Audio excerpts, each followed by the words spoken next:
Hello, I'm Ginny Gentles. I'm director of the Independent Women's Forum's new Education Freedom Center. And I'm so glad to be joined today by Erika Donalds. Erika, thank you for this conversation that we're Thanks going for to have. having me.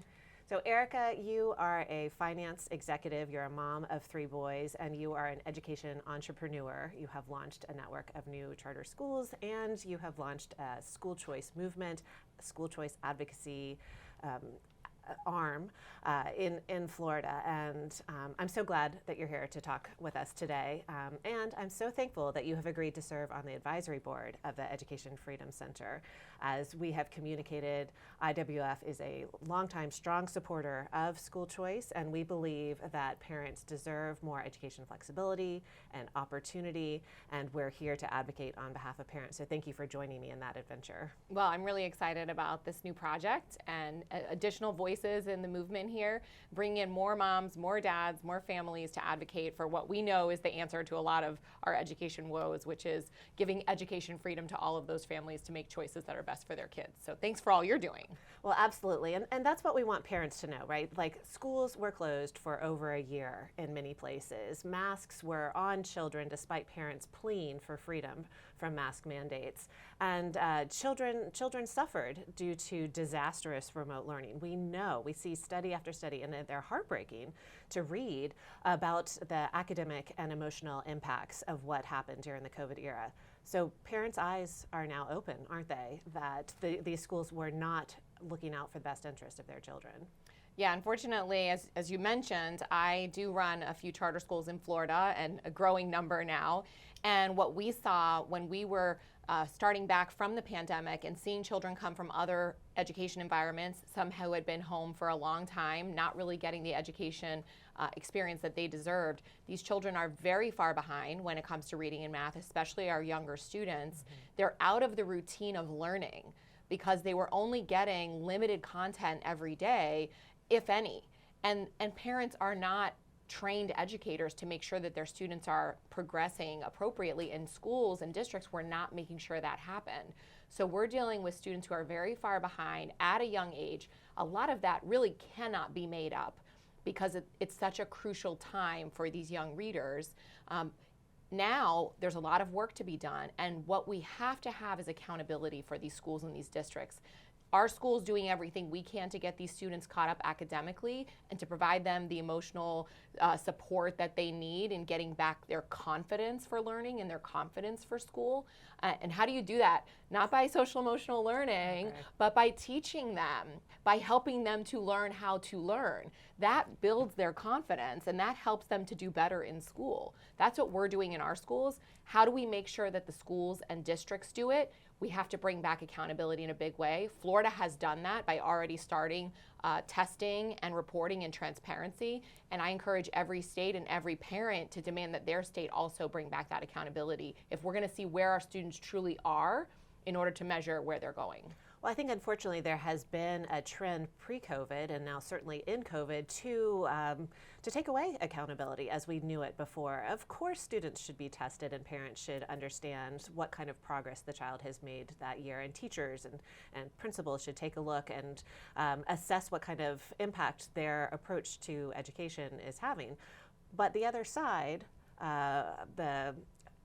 education technocrats, education activists are saying, no, we shouldn't be teaching to the test. We shouldn't be spending so much time prepping kids for tests. And that kind of accountability is actually bad for teachers and students. So what do you say in response to those allegations? I actually agree that we shouldn't be teaching to the test. We shouldn't spend time test prepping. We should spend time on high quality curriculum. Right. And teaching what students need to know, practicing the skills that they need to know, and the tests will take care of themselves. The problem is this test prep environment.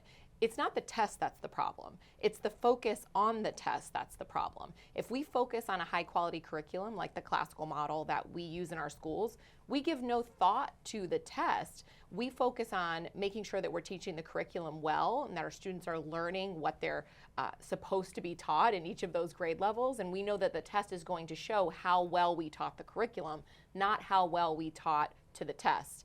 And it's a cultural mindset that has to be changed in schools and in districts. The test is not what's bad. And no one talks about the test itself being bad. They talk about teaching to the test being bad, and they recognize that a high quality curriculum is preferable to a test prep curriculum. And that's what we really need to strive for. So we spent a lot of time talking about the difficulties that the schools created by closing, by offering disastrous remote learning, by not addressing learning loss when schools open back up.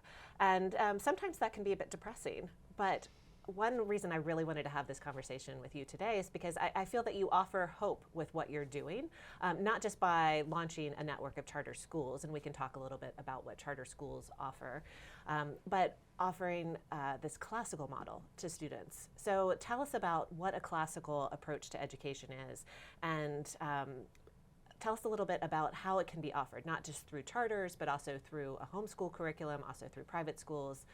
Let's learn more about classical education. Well, when I talk about classical education, a lot of people our age will say, I thought that was how everyone is taught, because that's how they remember learning, whether they went to parochial school or public school back in the day. They say, that's how we learned. We learned cultural literacy. We read classic literature, we read the Constitution, and that's not happening in schools today. So the content-rich classical curriculum is taking us back to a traditional education where students are learning explicit phonics, explicit grammar, including diagramming sentences, which you will not find in a traditional public school these days, reading whole books of classic literature. Modern literature may prove itself well over time, but classic literature has already done that, and there's so much of it to learn from and to read. And classic literature teaches our students about virtues. This is also a virtue-based education. Courage, respect, self-governance, honesty. These are things that when you draw from the classic literature of old, when you draw from historical figures and you teach a rich history, both of the United States and of the world, not only do you learn why America is the best country the world has ever known, and students can draw that conclusion from learning all of the history of the world and its countries, but you also see in historical figures all the virtues that brought us to this place in America and that can carry us forward in a positive way. All of that is encompassed in a classical model of education. And what we don't utilize as much is test preparation type things. Not a lot of technology or software in our classrooms, a lot of books, a lot of annotation, a lot of Socratic discussion amongst our students. It is a rich education that is proven itself to be effective over thousands of years.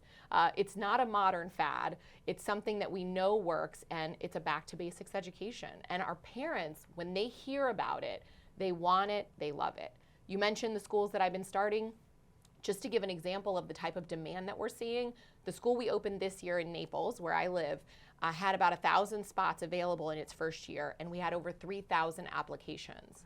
For the fall, after our first year of operation, we have about 150 spots that are going to open up, and we have over 1,200 applications for those spots.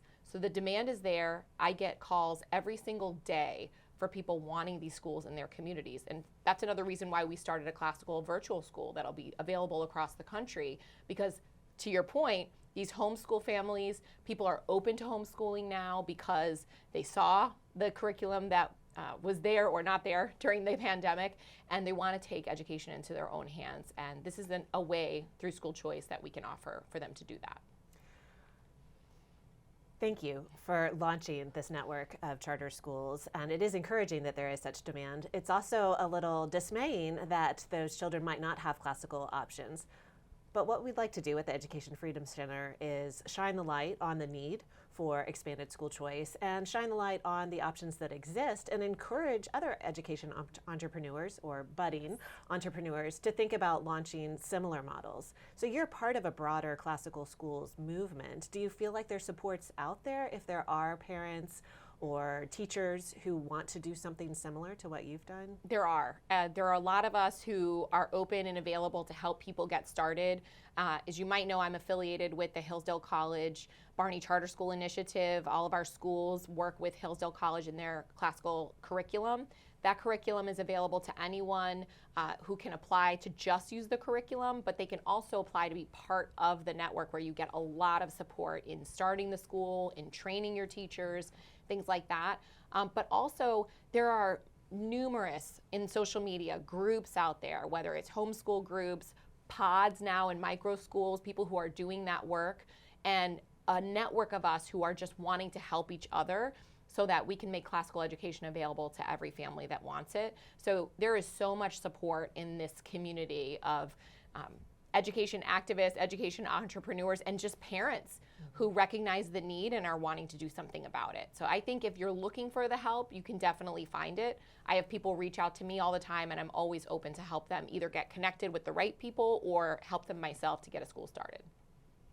Let's talk about the policies that need to be in place to support people who want to launch new schools.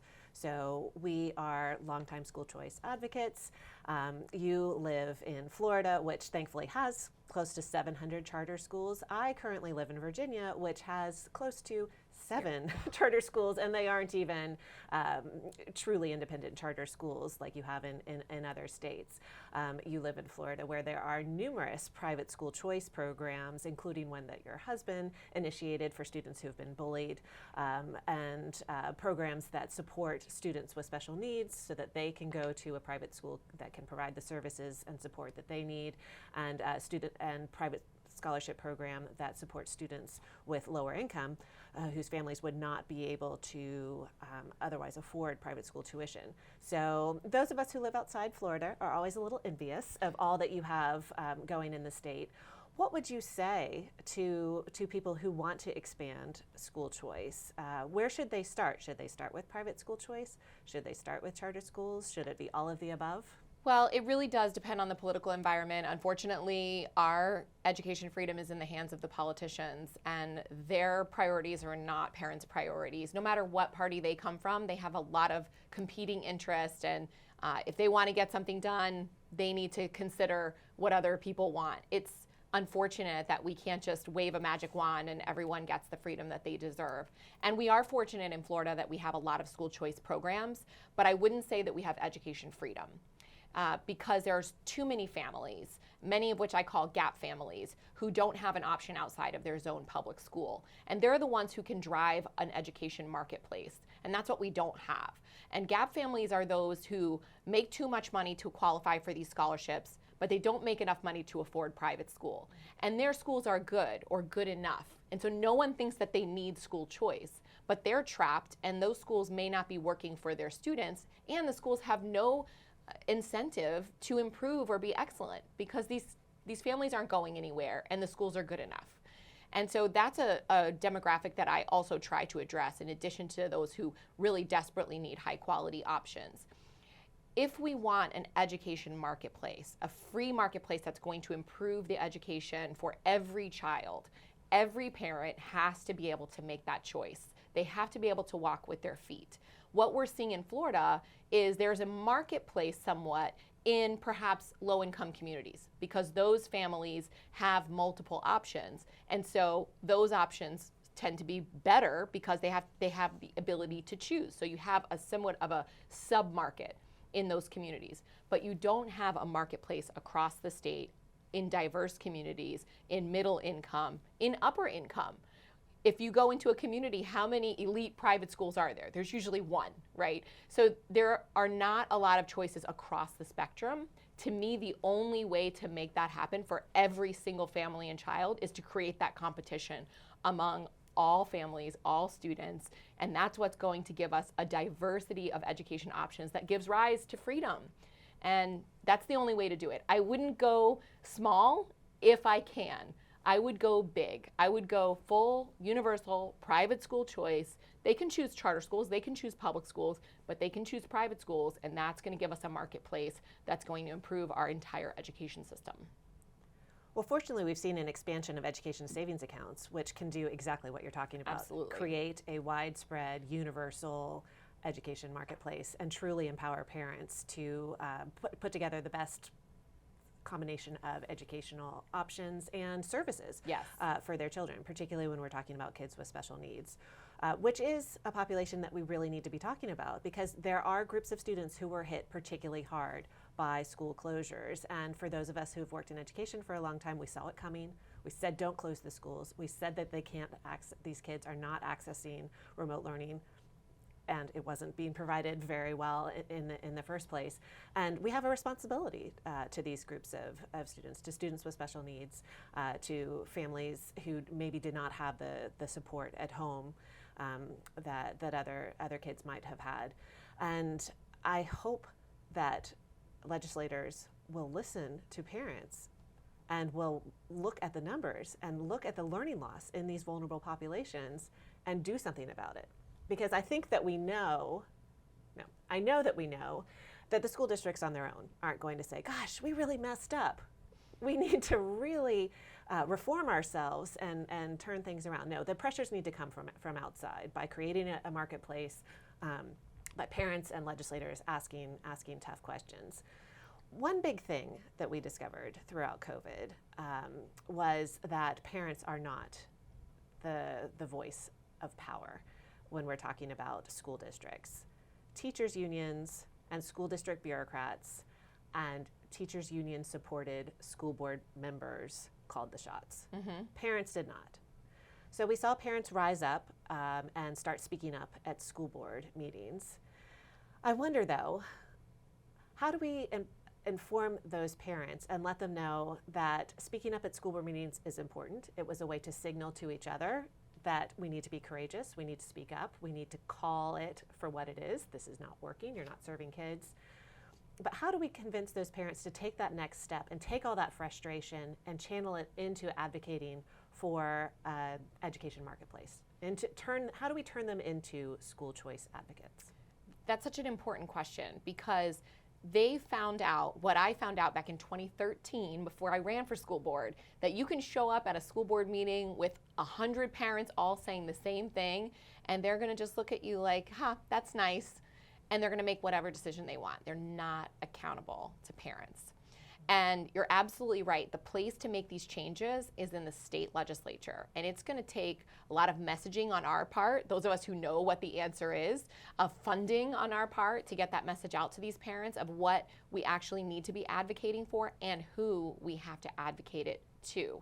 And that's a turn of culture, because I thought it the same thing. When I had an issue with the schools, where am I supposed to go? Well, I started with the teacher, and they had no power. Mm-hmm. And then I went to the principal, found out they had no power. And then I went to the district, and they're blaming the state legislature. And I go to the school board, and they're definitely not listening. And so I, as a parent, kind of went through that journey to figure out that none of these people, either they're not responsive to me or they don't have the power to do what I want.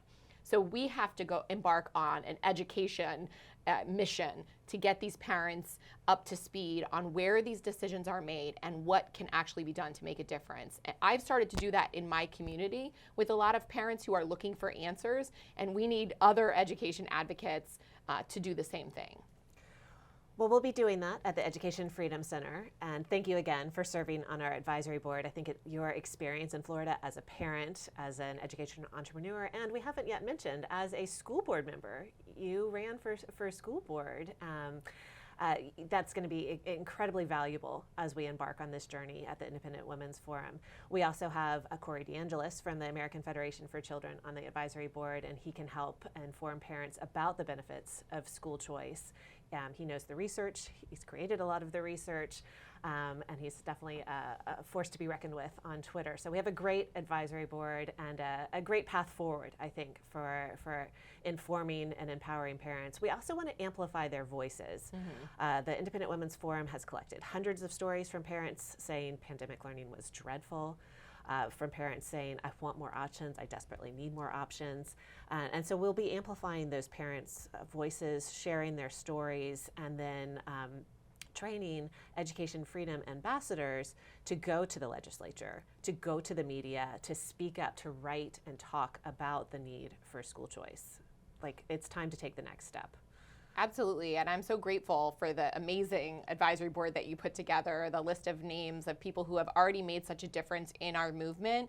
And now the silver lining, if you will, if you could have one from the pandemic, is that from an education perspective, parents' eyes were opened. The curtain was pulled back, and they know, number one, the quality of curriculum or lack of quality that their children were getting in public schools. Number two, they know about teachers' unions now. In my communities and in middle-class communities, I found when I was starting charter schools, I met a lot of resistance because they support their teachers. And they felt like these teachers could do no wrong. And there are a lot of great teachers out there.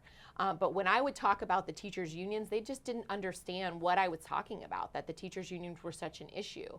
But they found out during the pandemic that the teachers' unions were fighting for themselves and against the students. And so parents' eyes were opened that teachers' unions are a problem and they are something to be reckoned with when you're fighting for your students and what's best for them. And then finally, every single parent across the entire country, for the first time ever, asked themselves, what else is out there? What else can I do? And just saying that gives me chills because parents have never felt like they've had another option or that they deserved another option because they're told this is what you get. And they felt like there's nothing they could do about it, so they may as well be resigned to their local public school. But that got completely shaken up during the pandemic. And so the iron is hot. And we're going to strike now and let those parents know, yes, you do deserve another option. Just because the pandemic's over doesn't mean that you have to go back to being resigned to your zone public school. Let us show you a better way. And that's what's so exciting about the work that you're doing. Well, before we conclude our conversation, we have to delve into a really tough topic, and that is the gender ideology that is being spread throughout the schools through various mechanisms. You mentioned teachers and parents historically having trusted their teachers. I think another thing that parents realized while looking over their children's shoulders while they were in Zoom school was that some of these teachers were not like the teachers that we had growing up at all. Mm-hmm. Rather than prioritizing academic instruction, they seem to be prioritizing some sort of indoctrination or activism at the expense of academic instruction. Yes. And we first saw parents speak up about their concerns about critical race theory infused lessons. And now parents increasingly are aware that something else is going on, something quite dangerous, particularly to vulnerable girls, and that is this kind of, we'll call it gender ideology, but that sounds more innocuous than it is. It's teaching, preaching this new kind of pseudo-religion that there's no such thing as biological sex, or that it's irrelevant, that there's a spectrum of gender. I think that there's over 70 that you can choose from, that if you feel like you're not a girl, then you're not a girl. You're likely something else. That all sounds silly until you realize that these girls, sometimes boys, embrace this mentality and then become obsessed with it, and then become fixated with the idea of changing their bodies to align with their new gender identity. And changing their bodies leads to taking cross-sex hormones. It leads to dangerous surgeries. It results in sterilization of children. So we're talking about an epidemic of medical abuse, of medical exploitation of children, and it's being encouraged in our schools today. So this is not something that parents want to be talking about. I want to go back to talking about school choice all the time. Right. But we have to face this. We have to face it, and we have to fight it hard. And I'm wondering, you're in Florida. We think, oh, Florida's safe from this kind of nonsense. Florida's absolutely not safe from this kind of nonsense. So can you share what you've been hearing from parents, what you're hearing about what's going on in schools on this issue? What happened in Florida is that we passed a parental rights bill 2 years ago now, that was supposed to protect parents by making sure that teachers and staff members and counselors shared information with parents about their students' health. And this originated in Sarasota County, where the school board tried to pass a law that said, or pass a policy that said that the teachers and the staff did not have to tell parents if the child wanted to be called a different name or represent a different gender at school. And that's what gave rise to the first parental rights law. After that, we saw these gender support plans still circulating around the state in defiance of the purpose of the parental rights law. So that is where this new parental rights and education law came from that just passed this year, which explicitly said that you cannot keep that from parents and you cannot teach about gender identity and sexual orientation in grades K to 3. Now, we were told that they weren't teaching these things in grades K to 3 and that this was not happening. So then why the huge outcry when a law was passed to stop it? Then all of these examples are coming out from teachers, whistleblowers, students, parents, showing, yes, it is happening. The genderbread person that's telling small children that they may not be a boy or a girl when they are in no way equipped to think about those types of things at that age. Teaching small children what is the difference between homosexuality and heterosexuality. I do not want these people talking to my children about this, especially those that after this law was passed came out and said, I don't care if there's a law against it. I'm still going to talk about it in the classroom. Breaking every trust that parents had with their schools and with these teachers. And thank God for the parents who are out there fighting this alongside of us, because it is an emergency. Right. What's happening in K to 3 is leading them to, as you said, our girls who are vulnerable, preteen, early teenage girls, already uncomfortable with their bodies, already having hormonal changes that make them very emotional and questioning themselves, where the school is saying the solution is that you're not a girl. And they're embracing it because they say, well, this is the answer that I'm looking for, to identify myself as something different than what God made me. And they find that comfort there, but then it leads to going down that path of hormonal changes, biological adjustments that are creating lifelong issues with these children, and even if parents do not agree. And we've heard some horrifying stories from parents who've lost children, whose children have been permanently, emotionally, and psychologically damaged by these things. And we can't allow it anymore. We can't allow even a drip or a drop of it in any of our schools. We have to put parents back in charge of these things and get these schools back focused on the things that we just talked about: learning loss, reading, math, that we are falling way behind in. We should not be talking about these things in school. It is too culturally, and the value system of our culture is so split right now that the schools should leave this completely alone and leave it up to parents and just focus on the things they should focus on. And parents need to continue to speak up on this until it is so ingrained that the schools wouldn't touch it. And that's what we're doing. That's what you're doing in Florida, the Parental Rights and Education Bill.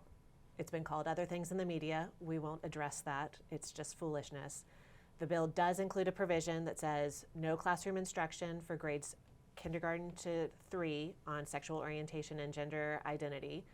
The focus of that provision is on ensuring that things like the genderbread person, or it's now called the gender unicorn, which clearly is aimed at small children, is not baked into lessons in the classroom. But a good portion of that legislation is actually focused on ensuring that parents have access to their children's health records. They're notified if there's a change in the child's mental health or services. That information is no longer kept from them. It's absolutely bizarre that we're living in a world that law has to be passed when historically parents have to sign a permission slip for the nurse to give a child an aspirin. Mm-hmm. We have to sign a permission slip for children to go on a bus to a field trip. But we've suddenly quickly entered this phase of schools who think that they can use these gender support plans to hide the new name and pronouns that they are calling the child, and they intentionally call the child something different when they interact with the parents. And that the child can be brought into various groups and sessions with the school counselor that then provide them information about the Planned Parenthood in their neighborhood that's offering out testosterone if you just show up and ask for it. There's no safeguarding here.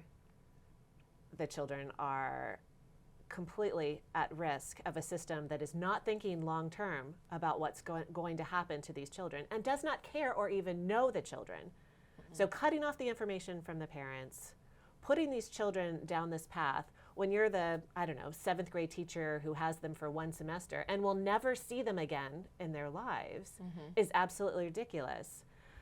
Ridiculous is too mild of a word. It is. But this has been the left's way of doing things. This has been their agenda on many different issues. In Florida, we still are battling a law where children can get an abortion without their parents' permission.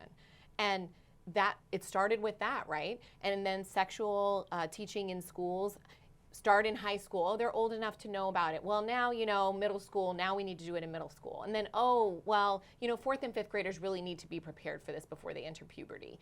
And they just keep taking and taking and taking until the parents have no idea what's going on in schools. And they purposely are making these children into victims, whether it's through CRT or through this gender ideology. With CRT, they're victims either of their race or the history of the United States that's made these victim groups. And who is the rescuer in those victim groups? It's not their parents. Their parents can't be the rescuers. It's the government. But now, not only are they victims of their race when it comes to this CRT ideology, now they're victims of their family values that are taught in their home. They're victims of their own parents who birthed them a certain gender, and that's the gender that the family has supported for their lifetime. But now they're victims of that. And who's going to rescue them? The school system, the government is going to rescue them from their parents. And this horrible story of the young girl in California who was counseled by the school to divorce herself from her parents and be a ward of the state, who then put herself in front of a train because she didn't have the support of her family and her parents because the government counseled her out of that. We should all be absolutely terrified of that happening because it will happen in your community. It will happen to your friends, your family. It may even happen to you if we are not the ones to fight this right now and not allow it to take hold. Thank you, Erika, for fighting this. Thank you for drawing attention to Abby Martinez as the mother of the girl you mentioned, to her story. Everyone should be familiar with that story. The Independent Women's Forum will be putting out a series of, unfortunately, additional stories, not that different. There's a very dangerous thing happening in our culture, and the schools seem to be the mechanism. And again, many teachers are not like the teachers that we had in our youth. They're not the teachers that we hoped our children would have, and they are not looking out for your child's best interest. And parents need to stay awake and to pay attention. Can I say something too about teachers? Because there are a lot of teachers that don't agree with this, and their voices are not being heard. They're afraid to speak up because the union ideology and this liberal ideology is so permeated within their schools that if they speak up and say, I don't agree with this, they're going to be ostracized and they're going to be attacked. And so I want to call out to those teachers. This is another reason why we need more school choice. It all comes back to school choice. Those teachers need a place to go where they are not so much in the minority that their voice is not welcome. And that if they are supporting parents, if they do think that we should be telling parents about these things, that they can't even say that in their own school. And that's another reason why teachers, one, don't belong to the union. Let's weaken the union, get out. And I'm sorry that they do what they do to you when you do try to get out, but there are other places for you to go for support. So I would speak to teachers and say, get out of the union. If you can, speak up for parents, but best of all, find a school of choice. Start one yourself. Right. Help parents start a pod that can pay your salary. All these parents pulling together. There's so many innovations that are happening now that also given out to good teachers who just want to get back to the teaching and the profession that they love, and weaken this ideological movement of teachers who are really just trying to push this liberalism into our schools and onto our children. So I think it's an important part of the school choice movement that we support teachers having another place to go as well. Absolutely agree. And one thing that we've been heartened by at the Independent Women's Forum is these stories that I mentioned that we're hearing from parents. They're also coming in from teachers saying, I want more school choice. I want it for my own family. I want it for me as a professional. And if there are those options out there, the public school district has to realize if they don't change, yes, then their teachers, their parents, their students, they're going to flee to these other options. So there's a twofold benefit. By creating and providing these options, there's a place to go, but then there's also this external pressure that's going to ultimately, we hope, change the system. I want to go back real quick because we talked about earlier that the state legislature is where a lot of these decisions happen. But I want to harken back to Colorado when at one point we won a school district. School choice-minded people, accountability-minded people won a majority of a school district. Now, they since were recalled because the union came in and descended upon Colorado to do that. Now, however, what they started to do was to almost voucherize the school district. They started with students who were in failing schools, and they were going to give a voucher to the families of students in low-income communities or low-income schools, in low-income communities in failing schools to be able to go to a private school of their choice. And so it's not unheard of that if this movement of school board races where parents are running for school boards, trying to take over their local school boards, it isn't unheard of that they could actually create school choice within their community from the school board level by offering scholarships, whatever you want to call them, the money following the child to parents who want to leave the public schools. They could create that in their school district. My only caveat is that a lot of them have to do it because what happened in Colorado was the unions across the country came in with all of their resources and got rid of those folks. But if we did it in 10 communities, if we did it in 20 communities, there's no way that they could follow all of that with their resources. So it's another idea that is a possibility for families who are active at the school board level to create school choice in their community, which would help to create a marketplace there. It would be hard to do though. I like that. Let's keep talking as we move forward with the Education Freedom Center about ideas on how we can empower parents, empower community leaders, and make a real difference.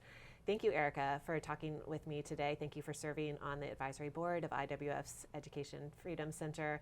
And thank you for all that you're doing to expand educational opportunity in your state.